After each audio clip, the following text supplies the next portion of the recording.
দেখতে দেখতে 2 বছর কেটে গেছে। 2024, 2025, 2026-এ জ্যোতিষের এই প্রোগ্রাম করছি। যে মুহূর্তে চ্যানেলে নতুন কোনো জ্যোতিষীকে নিয়ে প্রোগ্রামের বিষয় আসে, সত্যি কথা বলতে কি মাথা ব্যথা শুরু হয়ে যায়। কেননা দায়হীনভাবে একটা ভিডিও বানিয়ে দেওয়া আমার পক্ষে সম্ভব না। তাই ভাবছি যে এই কাজটা আপনারা একটু আমাকে সহজ করে দিন। আপনার পরিচিত যে জ্যোতিষী, যাকে আপনি বিশ্বাস করেন, যিনি আপনার জীবনে উন্নতি এনে দিয়েছেন, যিনি আপনাকে সঠিক পরামর্শ দিয়েছেন আপনার বিপদের সময়, আপনি সেই জ্যোতিষীর নাম, ফোন নাম্বার আমাকে হোয়াটসঅ্যাপ করুন। সেই জ্যোতিষীকে নিয়ে এই চ্যানেলে আমি প্রোগ্রাম করব, আমি চেষ্টা করব। তবে আজকে যে প্রোগ্রামটি আপনার জন্য আছে, চলুন সেটা আপাতত দেখে নিন। নমস্কার, নর্মদে হার। শিবকন্যা মা নর্মদাকে প্রণাম জানিয়ে শুরু করছি আজকের এই এপিসোড। আজকের এপিসোডে আমরা কথা বলবো 2026 সালের মে মাসের মাসিক রাশিফল নিয়ে। মাসিক রাশিফল মানে বুঝতেই পাচ্ছেন, পুরো 12টা ঘর থেকে, মানে শরীর স্বাস্থ্য কেমন যাবে, দ্বিতীয় ঘর খাওয়া দাওয়া, সম্পদ, টাকা পয়সা কতটা আপনি জমাবেন, যোগাযোগ আপনার জীবনে কেমনভাবে আসছে, পারিবারিক জীবনে সুখ শান্তি কবে ফিরবে, বা সুখ শান্তি সেটা কেমন জায়গায়, জায়গা জমি গাড়ি বাড়ি ইত্যাদি ইত্যাদি, সেই জায়গাটাও আলোচনা হবে। জীবনে সফলতার প্রশ্নে অর্থাৎ পঞ্চম হাউস থেকে, তো এক এক করে সব কটা ঘর থেকে আপনার ভেতর এই মুহূর্তে যে যে প্রশ্নগুলো চলছে, যে প্রশ্নগুলো মাথায় রেখে আপনি এপিসোডটা দেখছেন, আপনার সমস্ত প্রশ্নের উত্তর আমি আজকের এপিসোডে দেব। গোবিন্দদার কাছ থেকে আপনার কাছে পৌঁছবে। এবং আপনারা ভিডিওতে যে কমেন্ট করে রেখেছেন সেই প্রশ্ন সবগুলো পারবো না, 2-4টে প্রশ্ন সেখান থেকেও রাখবো। আমার প্রথম প্রশ্ন তোমাকে, এনাদের মূল যে সমস্যাটা এখন চলছে, আমি সেই জায়গাটা একটু আলোকপাত করি। আপনারা যোগাযোগ করলেও কিন্তু আপনাকে বলতে হবে না যে আপনি কেন যোগাযোগ করেছেন, ওটা গোবিন্দদাই আপনাকে বলবে যে আপনি কেন আমাদের সাথে যোগাযোগ করেছেন। যে প্রশ্নটা রাখবো আপনার সাথে মিলবে। দাম্পত্য জীবন, সেই দাম্পত্য জীবনে কিন্তু একটা ভীষণ রকমভাবে বোঝাপড়ার অভাব, মতিভ্রম এবং অশান্তি, দ্বন্দ্ব চরমে চলছে। কবে ঠিক হবে, এটা এখন লাখ টাকার প্রশ্ন এনাদের জীবনে। এটা এই মুহূর্তে ঠিক হবে না। কেন ঠিক হবে না? সপ্তমে রাহু বসে আছে, ভুলভাল পথ দেখাবে। সপ্তমপতি অষ্টমে চলে গেছেন, তার মানে মারক ধ্বংস ক্ষয়ক্ষতি দাম্পত্য ক্ষেত্র। তার উপর আবার একে রামে রক্ষা নেই, সুগ্রীব দোসর। এবারে চতুর্থপতি এবং নবমপতি মঙ্গল সেই জায়গায় 20 যোগে 12 তারিখ পর্যন্ত আটকে আছেন। তো এতগুলো যেহেতু খারাপ যোগ দেখা যাচ্ছে, সপ্তমপতি 20 যোগে আছেন, সপ্তমে রাহু বসে আছে, এই জায়গাগুলো আবার নিজের লগ্নে কেতু বসে আছে বা রাশিতে কেতু বসে আছে, অর্থাৎ এই জায়গাগুলো একদম বিষাক্ত পরিস্থিতি। এই জায়গায় আমি আপাতত এই মুহূর্তে আমি কোনো দম্পত্যে উন্নতির কোনো রাস্তা দেখতে পাচ্ছি না। নেহাত ওনাদের কুণ্ডলী খারাপ বা ভালো থাকলে তো কিছু করার নেই, গোচরের কথা বলছি। গোচরের কথা বলছো। আজকের এপিসোডের শুরুতে যখন আমি এই প্রশ্নটা রাখছি, আমি তোমাকেও বলছি, ওনাদের কাছেও বলছি। কেন বলছি এটা লাখ টাকার প্রশ্ন, এবং যারা বিবাহিত জীবনে এই সমস্যার মুখোমুখি হয়ে আছে তাদের কাছে মরণ বাঁচনের প্রশ্ন এটা। তার মন, মানে সিংহ লগ্নের যারা জাতক জাতিকা, তাদের মন, তার যিনি স্ত্রী বা স্বামী, তিনি বুঝতে পাচ্ছেন না বলে এটা সিংহ লগ্ন সিংহ রাশি জাতক জাতিকের মানুষেরা তারা মনে করছেন। একটা কথা দেখো, এই জায়গায় কেতু আমার জাতকের লগ্নে বসে আছেন, তার অনুভব শক্তি, তার মনের মধ্যে একটা এমন ভাব আসবে, তিনি সবসময় একটা বিষয় চিন্তা করবেন যে আমার যে পার্টনার সে কিছু খারাপ করছে, কিছু ঘটনায় জড়িয়ে আছে, এইরকম বিভিন্ন অভিসন্ধি, সন্দেহ, এইগুলো আরো প্রচুর পরিমাণে প্রাবল্য পাবে আমার জাতক জাতিকার। একই জায়গা, এই একই কথাগুলো ওনার পরিবার, মানে ওনার স্বামী বা ওনার স্ত্রী, আপনি যদি পুরুষ মানুষ হন, আপনার স্ত্রী একই সন্দেহ ওনার উপর করছে। একই জিনিস বলছি তো, এর তো পরস্পর। আচ্ছা, এই জায়গায় কি হবে, উনার পার্টনার কিছুটা হঠকারী ভাব নেবেন এই মুহূর্তে। কি ধরনের হঠকারী দিকে যেতে পারে? আচরণের দিক থেকে, বাক্যের দিক থেকে, বিভিন্ন ক্ষেত্র থেকে আসতে পারে, তবে হঠকারী দিকটা মূলত আচরণের দিক থেকে উনার। মনোভাব। কারণ রাহু এখন খুব শক্তিশালী অবস্থায় সপ্তমে বসে আছে। সপ্তম মানে পতি বা পত্নীর জায়গা। তার আচরণটাকে এমন করে দেবে জাতকের কাছে অসহনীয় হয়ে উঠবে। আবার এই যে সপ্তমপতি আবার ধ্বংসের জায়গায় চলে গেল, তার মানে সম্পর্কটা ধ্বংসের মুখোমুখি দাঁড়িয়ে গেল। এই জায়গায় একটু সতর্ক করা উচিত নয়, বলা উচিত নয়। কোনো কোনো ক্ষেত্রে সুইসাইড জাতীয় ঘটনা ঘটার সম্ভাবনা আমি দেখতে পাচ্ছি।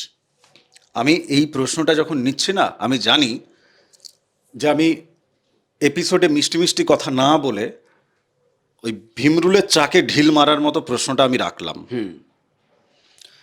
যা সত্য, আমি যেটা নিজে অনুভব করছি আমি সেটা বলবো। গোবিন্দদার মতো করে উত্তর দেবে, কোনো গটাপের কোনো গল্প নেই। চাই আপনি আমাদের সাথে যোগাযোগ করুন বা না করুন, কিন্তু যদি এই মুহূর্তে আপনি শেষ পর্যন্ত আজকের এপিসোড দেখছেন, এটুকু ভাবনা অন্তত আপনার মধ্যে আমি চালনা করতে চাইছি যে না, মন জুগিয়ে কথা বলেনি, কিন্তু সত্য বলেছে। আরেকটা জিনিস দেখো, জাতক এবং জাতিকা যারা ব্যবসার মধ্যে যুক্ত আছে, তাদের এই মুহূর্তে ব্যবসায়িক উন্নতির জন্য তারা প্রবল চেষ্টা করছে, কিন্তু সেই উন্নতি আদতে উন্নতির পথে চলছে কি না। ব্যবসার উন্নতি নেই, ব্যবসায় বরং সমস্যা। ব্যবসায় ঋণ প্রবেশ করে যেতে পারে, ব্যবসা ধ্বংস হয়ে যেতে পারে, কোনো কোনো ব্যবসা বন্ধের দিকে চলে যেতে পারে, এরকম একটা পরিস্থিতি। তবে কিছু প্রোডাকশানমূলক ব্যবসা, যেরকম আমি একটা উদাহরণ দিচ্ছি, এখন কেউ কি করেন জানি না, কিছু বানানো, কিছু বানাচ্ছেন বাড়িতে কারখানার মতো ছোট ছোট করে। কি বানাবে, মানে তার কোনো ভাগ আছে কি না? মানে তুমি বলছো ম্যানুফ্যাকচারিং? হ্যাঁ, মানে মানে আমি বড় কোম্পানির কথা বলছি না, আমার বাড়িতেই একটা ছোট কোম্পানি আমি খুলেছি। ধরো আমি বাড়িতে ভাই বড়ি বানাচ্ছি, হ্যাঁ, কিছু মেশিনারি ব্যবহার করে কিছু কিছু বানানো জিনিস, ব্যাগ বানাচ্ছি, হ্যাঁ, whatever, এই জাতীয় কিছু যে নির্মাণ জাতীয় জায়গাটা, সেই জায়গাটা কিন্তু মোটামুটি একটা ঠিকঠাক থাকার, না হলে বেশিরভাগ ব্যবসাগুলো এখন কিন্তু নষ্টের জায়গায়, ক্ষতির জায়গায় যাবে ওনাদের। নষ্টের জায়গায় ক্ষতির জায়গায় তুমি দেখতে পাচ্ছ। ঋণ হয়ে যাবে, ব্যবসায় ঋণ হয়ে যাবে, ঋণ থেকে জর্জরিত হয়ে যাবেন, ঋণের কারণেই তিনি বিপর্যস্ত হয়ে পড়বেন। বিপর্যস্ত হয়ে পড়ছে। আরেকটা জিনিস তুমি দেখো, এই জায়গাটা একটু রাখো, কেননা স্বামী স্ত্রীর মধ্যে যে দ্বন্দ্বটা চলছে, তুমি শুরুতে যেটা উল্লেখ করলে যে দুজন দুজনকেই মনে করছে যে তারা একে অপরের কাছে গোপন করে যেন পথ চলছে, যেন অন্য কোনো ব্যক্তি এই সম্পর্কের মধ্যে ঢুকে পড়েছে, দুজনেরই জীবনে ঢুকে পড়েছে। এটা কতটা ভ্রান্তি নাকি এটা সত্যি? এটা সত্যি। আমার জাতকের কাছে, জাতক আমার যে আজকের যার নিয়ে আলোচনা হচ্ছে, সিংহ লগ্ন, উনি বেশি প্রভাবিত হবেন। মানে উনি নিজের সম্পর্কের দিকে জড়িয়ে গেছেন। সম্পর্ক আমি বলবো না, কি কোনো ব্যক্তির দ্বারা, তৃতীয় ব্যক্তির দ্বারা, তৃতীয় ব্যক্তির মন্ত্রণায় প্রভাবিত হতে পারেন। আপনার পার্টনার খারাপ ভালো করতেই পারে, আপনি যদি না জানেন সম্পর্কের কিন্তু কোনো অবনতি নেই, সেটা লুকিয়ে লুকিয়ে যা করছে করুক। আমার কথাটা আগে বোঝো। হ্যাঁ, আমি বোঝার জন্য শুনছি, বলো। বোঝো, আমার পার্টনার, আমার স্ত্রী তার লুকিয়ে কিছু করছে, কোনো সমস্যা নেই, কারণ আমি তো জানতে পারছি না, এর জন্য সমস্যা নেই। কিন্তু একজন ব্যক্তি এসে তার কানে কানে ওইটাকে জানিয়ে দিয়ে যাবে যে তোমার স্ত্রী না, সে অমুক জায়গায় অমুক জায়গায় অমুক অমুক করছে, কি তোমার স্বামী অমুক জায়গায় অমুক অমুক করছে। এই ব্যক্তিটি আমার জাতকের কানে এসে বেশ সুন্দর করে বুঝিয়ে টুজিয়ে রেডি করে দিয়ে যাবে, যেখান থেকেই এটা সৃষ্টি হয়েছে আরও কিছুদিন চলবে। আইনি লড়াই বা আইনি প্রসেস সেদিকে যাবে। আইনি জায়গা থেকেই ধ্বংসটা হবে, প্রচুর ক্ষয়ক্ষতি হবে, প্রচুর ক্ষয়ক্ষতি। হ্যাঁ, যাদের এই সমস্যাগুলো চলছে, আপনারা যদি চান সমাধান করতে, কমেন্ট বক্সে কমেন্ট করে লাভ নেই, কেননা কেতু অনেক দিন বসে আছে, রাহু অনেক দিন বসে আছে, মানে যে জায়গাটা তৈরি হচ্ছিল ঘাটা, সেটা এখন না দগদগে জায়গা। ও কমেন্ট বক্সে কমেন্ট করে ওখানে প্রতিকার প্রতিবিধান আমাদের পক্ষে বলা সম্ভবও হয় না, কেননা গাল গল্প বেকার ওই কমেন্ট বক্সে আমি লিখতেও যাই না। আচ্ছা, আর একটা জিনিস বলে নি প্লিজ। এই ঘটনার জন্য, এই দাম্পত্যের কারণে বা ব্যবসা লসের কারণে ঋণ মেটাতে গিয়ে কিছু কিছু পারিবারিক সম্পত্তি ধ্বংস বা বিক্রি হয়ে যাওয়ার সম্ভাবনা।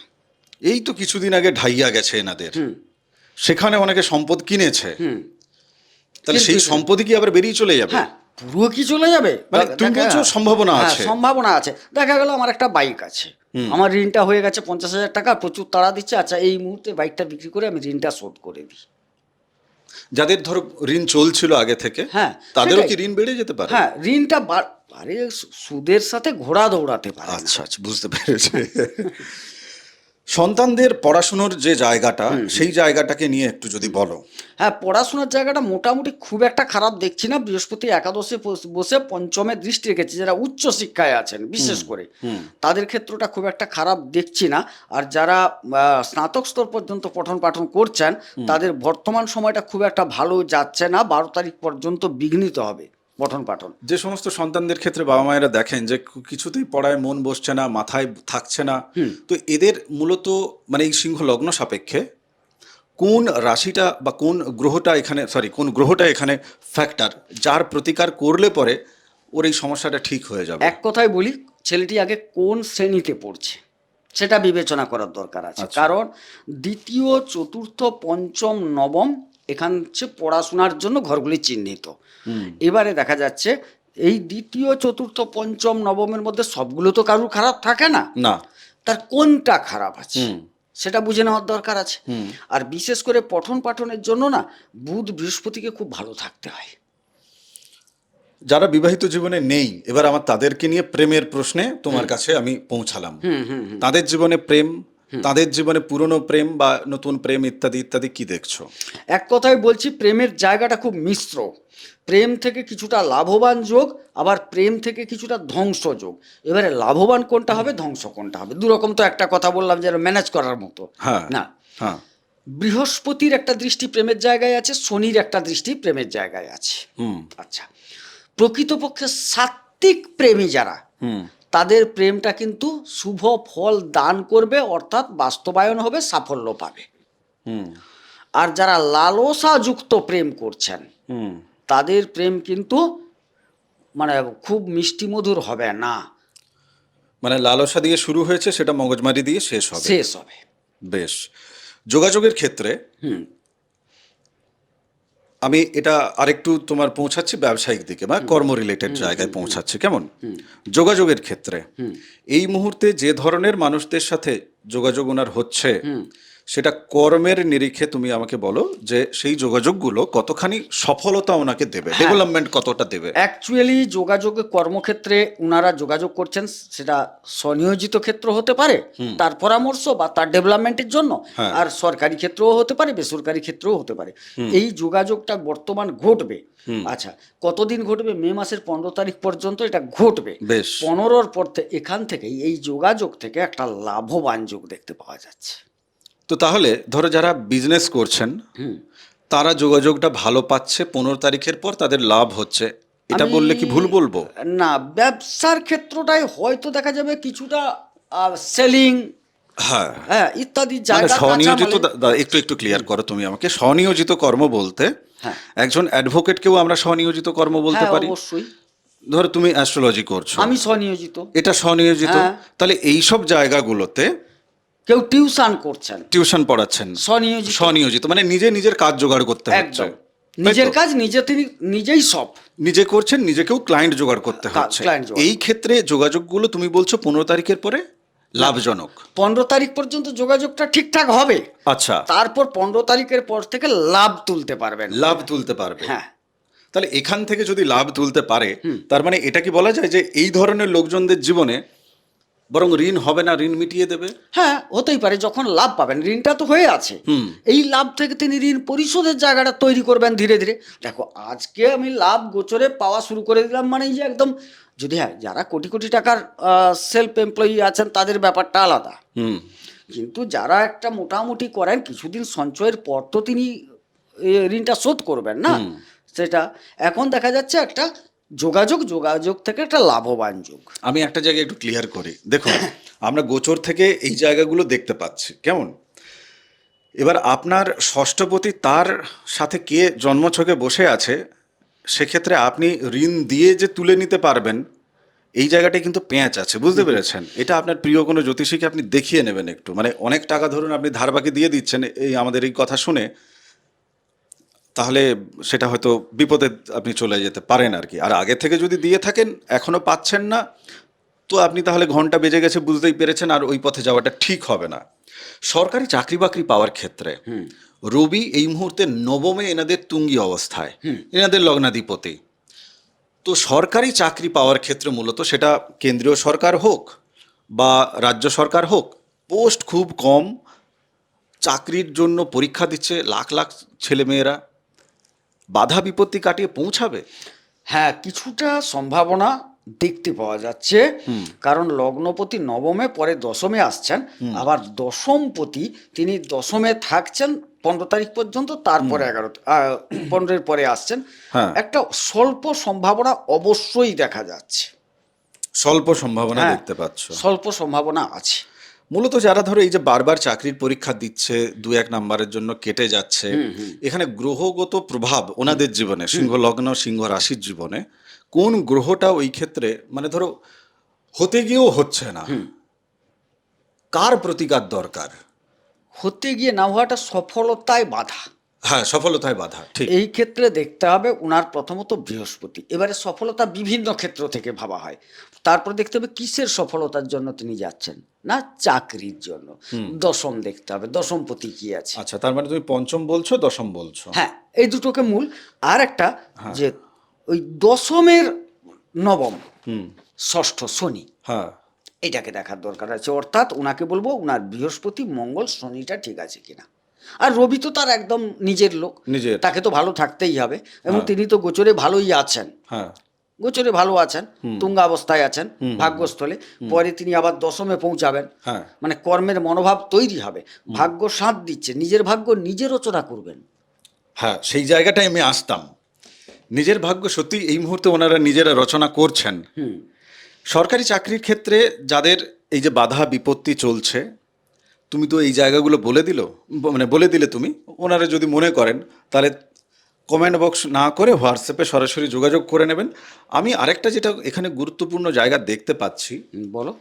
আইনত জায়গা থেকে, সোজা কথা বলি, জেল যাত্রার একটা জায়গা, সেই জায়গাটা তুমি একটু বলো। না, ওখানে আইনত জায়গাটা খুব জটিল জায়গায় যাবে, ক্ষয়ক্ষতির জায়গা, প্রচুর নষ্ট হবে, সম্পদ নষ্ট হবে, মান সম্মান নষ্ট হবে, প্রচুর কিছু খারাপ। 20 যোগে, এখন ষষ্ঠপতি 20 যোগে, মানে ও কি ঘটবে বর্ণনা করা যাবে না। জন্ম মানে গোচর খুব ক্ষতি করছে, গোচরে খুব ক্ষতিকারক অবস্থায়।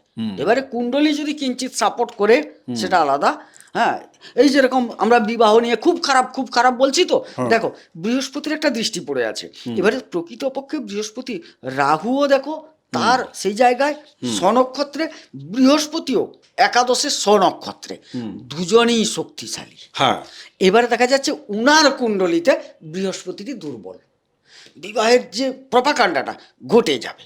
আবার দেখা যাবে উনার কুণ্ডলিতে রাহু শনি খুব দুর্বল, তাইলে বৃহস্পতির শক্তি দিয়ে সেটাকে কন্ট্রোল করে নেবে। তো মোটামুটি কালেকটিভ এনার্জিতে যেটা দেখা যাচ্ছে যে কিছু সমস্যা আছে, কিন্তু আপনার জন্মছকে যদি বৃহস্পতি মজবুত হয় তাহলে আপনার জীবনে ঘটছে না, এবং খুব একটা ঘটবেও না হয়তো। হ্যাঁ, ঘটবেও না, যদি আপনি নিশ্চিন্তে থাকতে পারেন। যদি কিছুটা এগায় সেটাকে মানে স্লো করে নেওয়ার একটা পরিবেশ হ্যাঁ, তৈরি মানে হবে। নিজেরা আপনারা মিটিয়ে নিতে পারবেন। হ্যাঁ। আর যাদের দুজনের মধ্যে একদম সে মনে হচ্ছে যে লড়াই চলছে, তো তাদের লড়াই আরো আগামীতে বাড়বে, সেই জায়গাটা দেখা যাচ্ছে। আচ্ছা, আমাকে একটু জানাবেন আমি চাকরি পাবো কিনা। আচ্ছা, চাকরির বিষয় নিয়ে আমরা আলোচনা করে নিয়েছি। আপনার প্রশ্ন খুব ভালো ছিল, আপনাকে ধন্যবাদ। আপনাদেরও ধন্যবাদ, আপনারা কমেন্ট করছে। বৃহস্পতি কোন কোন ঘরে জন্মছকে থাকলে ভালো ফল দেবে সিংহ লগ্ন সাপেক্ষে? বৃহস্পতিটার যে আমরা এখনই বললাম না যে ভালো থাকলে কোন কোন ঘরে বৃহস্পতি থাকলে তাদের অন্তত বিবাহিত জীবনের জায়গায় বৃহস্পতির জায়গা থেকে ভালো ফল পাবে। আচ্ছা, প্রথমে বলি যে কেন্দ্র কোণে থাকলে ভালো। প্রথমত কেন্দ্র আর কোণ, অতএব কেন্দ্র কোন কোন জায়গা আসছে, উনার চতুর্থ, হ্যাঁ, আচ্ছা উনার সপ্তম, উনার দশম, আর লগ্ন তো নিজে উনার, আর কোণ বলতে উনার পঞ্চম, উনার নবম, আর লগ্ন। মানে লগ্নটাকে আমরা কোণও ধরি, কেন্দ্রও ধরতে পারি। মানে 1, 4, 5, 7, 9, 10, হ্যাঁ, এই কটা ঘরে আর যদি একাদশে সব গ্রহ ভালো ফল। একাদশে সব গ্রহ ভালো, এই কটা ঘরে যদি 1, 4, 5, 7, 9, 10 হ্যাঁ। এই ঘরেগুলোতে যদি বৃহস্পতি একা বসে থাকে, আপাতত দৃষ্টিতে এটা বলা যেতে পারে যে ঠিক আছে, আপনার মোটামুটি মগজবাড়ি থাকলেও আপনি উতরে যাবেন, কাউকে লাগবে না। আর এর বিপরীত যদি হয়ে যাবে, মানে যদি এর সাথে কেউ বসে থাকে, তাহলে সেক্ষেত্রে কিন্তু খিচুড়ি পাকছে। হ্যাঁ, না না, আবার ষষ্ঠ অষ্টম দ্বাদশ এই জায়গায় যদি বৃহস্পতি থাকে সে ততটা ভালো ফল দিচ্ছে না। দিচ্ছে না, এই এইটা তো হচ্ছে সোজা। ব্যাপার। সহজ বিষয় একদম পুরো, তৃতীয় ততটা ভালো ফল আসবে না। বুঝে নেওয়ার ক্ষেত্রে কোনো অসুবিধা নেই। আমরা মোটামুটি এখনো পর্যন্ত যা আলোচনা করলাম, তাতে করে আমাদের বিবাহিত জীবন নিয়ে শুরু করলাম, ব্যবসায়িক দিক নিয়ে আলোচনা করলাম, ঋণে জড়িয়ে যাবেন কিনা, ঋণ মেটাতে পারবেন কিনা, যারা বিবাহিত নয় তাদের জীবনে নতুন প্রেম আসছে কিনা, কেমন সেই জায়গা নিয়ে আলোচনা হলো, সরকারি চাকরি বাকরির জায়গা নিয়ে আমরা আলোচনা করলাম, এবং জেল জরিমানা ইত্যাদি ইত্যাদি এই জায়গাটাও আমরা আলোচনা করলাম। আমার লাস্ট প্রশ্ন যেটা বেঁচে আছে সেটা হচ্ছে যে অ্যাক্সিডেন্ট, এই জায়গাটা তুমি আমাকে একটু বলো। একদম ঘোর অ্যাক্সিডেন্টের যুগ। কেননা মানে কেতু যে জায়গায় বসে আছে সেই জায়গা থেকে আমার প্রশ্ন, ভয় দেখানোর জন্য নয়। না না, কেতুর আগে ভাবছি, কেতু যে জায়গায় বসে আছে ওকে তো তন্ত্রে আক্রান্ত হতে হবে। আচ্ছা। আমি যে ভয়টা করছি, লগ্নের অষ্টমে 20 যোগ, হ্যাঁ। অর্থাৎ আমি জাতক, আমার অষ্টমে 20 যোগ, আমি অ্যাক্সিডেন্ট করতে পারি, সুইসাইড করতে পারি, নাম্বার 1।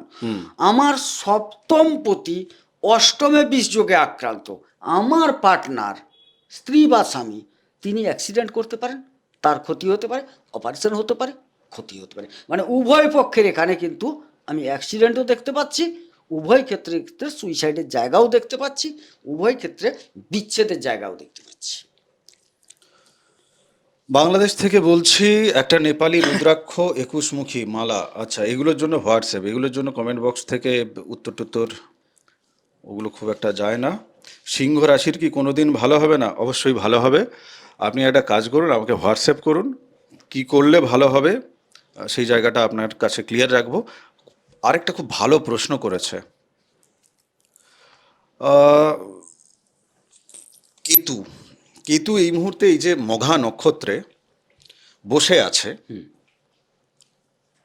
এই কেতু মঘা নক্ষত্রে বসে থেকে জীবনে সমস্ত দিক থেকে ঠিক কি কি রিয়েলাইজেশন কেতু করতে বলছে, যেটা আমার জাতক জাতিকা মেবি মিস করে যাচ্ছে, হয়তো তোমার মুখ থেকে শুনলে একবার নেড়ে ঘেঁটে ভাববে, অন্তত শোধন করবে তোমার কথাটা।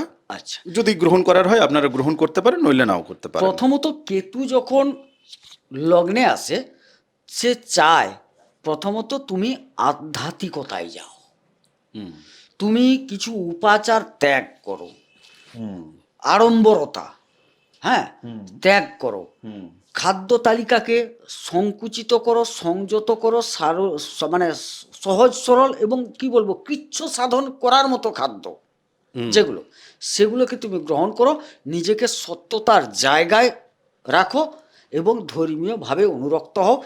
এটা কিন্তু চাইছে বসে। এবারে প্রশ্ন হচ্ছে তুমি কি করবে, তার উপর কিন্তু উত্তর দেবেন তোমাকে। তুমি যদি এগুলো থেকে দূরে সরে থাকো। এর বিপরীতে আছে, যদি কেউ ধরো অহংকার একদম এমন চলছে, মানে তিনি চাইছেন শান্ত থাকতে, কিন্তু তিনি তো বাকি সব জায়গা থেকে তার মনে হচ্ছে যে সবাই তাকে কাঁটা ফোটাচ্ছে, ঠিক? এবার তিনি যন্ত্রণায় ছটফট করছেন। আমি সিংহ রাশির আপনাদেরই কথা বলছি, যে আপনার মনে হচ্ছে যে না, আমি তো শান্ত থাকার চেষ্টা করছি, আমাকে এসে যেন পিঞ্চ করছে, কথা বলছে, পিঞ্চ করে আঘাত দিয়ে কথা বলছে, তো আমি কত সময় সহ্য করব? এটাই তো গুপ্ত শত্রুতা একটা দেখতে পাচ্ছি উনাদের, এবং গুপ্ত শত্রুতা বা শত্রুতা থেকে উনাদের যে আক্রমণ করা হবে, এটা তো কোনো কথা নয়, এটা তো চিরাচরিত সত্যি। কিন্তু তথাপি তোমাকে ধৈর্য রাখতে বলছে এই মুহূর্তটাই, তুমি যাই হোক তুমি নিজের ধৈর্যটা হারাবে না। উনি ধৈর্য রাখতে রাখতে পাগল হচ্ছেন, উনি ধৈর্য রেখেছেন। তো পাগলের ট্রিটমেন্ট তো আমরা করি না না, উনি ধৈর্য রাখছেন, উনি ধৈর্য রাখার পরেও মানে 4 দিন ওনাকে ধরো খোঁচাখুচি করার পর উনি হয়তো বললো যে আচ্ছা ঠিক আছে, এইটা বলার পরে ওনাকে বলছে আপনি তো অহংকারী হয়ে গেছেন। ঘটনাটা কোথায় জানো? আমরা 4 মাস ধৈর্য রাখার পর ভাবি আমি তো বিশাল ধৈর্য রেখেছি। তুমি একটু যদি পুরাণ টুরাণ ঘাঁটো দেখবে, এক পায়ে 12 বছর দাঁড়িয়ে উপরের দিকে হাত করে প্রসিদ প্রসিদ ব্রহ্মদেব, ব্রহ্মদেব প্রসন্ন হও, বছরের বছর। বাল্মীকি বসতে বসতে বসতে বসতে রত্নাকর থেকে বাল্মীকিতে পরিণত হয়ে গেলেন, কখন উই পোকা তাকে ঢাকিয়ে দিল মাটি থেকে তিনি জানতে পারলেন না, সেটাও ধৈর্য। আর আমরা যদি 3 দিন ধৈর্য ধরেছি না, তিনটা দিন আমি ধৈর্য ধরে দেখছি, মানে একদম 24 দিনে 72 ঘন্টা। এই না না, হচ্ছে। এটা সাংসারিক জীবনের ক্ষেত্রে হয় তো, এই কারণে ওই যে তুমি যেটা বললে, যাই হোক, তপভূমি নর্মদা, মা নর্মদার যে মাহাত্ম্য কথা আছে, এই মাহাত্ম্য কথা শুনুন। আর যাদের মনে হচ্ছে যে না, আমার এবার নিজেরকে একটু গোছানো দরকার, আমার দ্বারা একার পক্ষে একাকে গোছানো সম্ভব হচ্ছে না, আমি নিজেকে একটু অতিক্রম করতে চাই, নতুনভাবে নিজেকে দেখতে চাই, আমিও বুঝতে পারছি যে সব জায়গায় মুখ খোলা দরকার নেই, বা ঠিক আছে, নিজেকে একটু গুছিয়ে নেব, কেবল তারাই যোগাযোগ করুন। নইলে এই যে গোবিন্দদা যে কথাগুলো বলবে না, আপনার বরং তাতে আরও কষ্ট বাড়বে। কেন আমরা সংশোধনের কথা বলবো, আমরা সেই নিরিখে কথা বলবো আপনাকে। হ্যাঁ, আপনার টাকা পয়সা বাঁচাচ্ছি আমরা। ভালো থাকুন, সুস্থ থাকুন, ভক্তির পথে থাকুন। আগামী এপিসোডে আবার দেখা হচ্ছে। নমস্কার। নর্মদে হর। নর্মদে হর।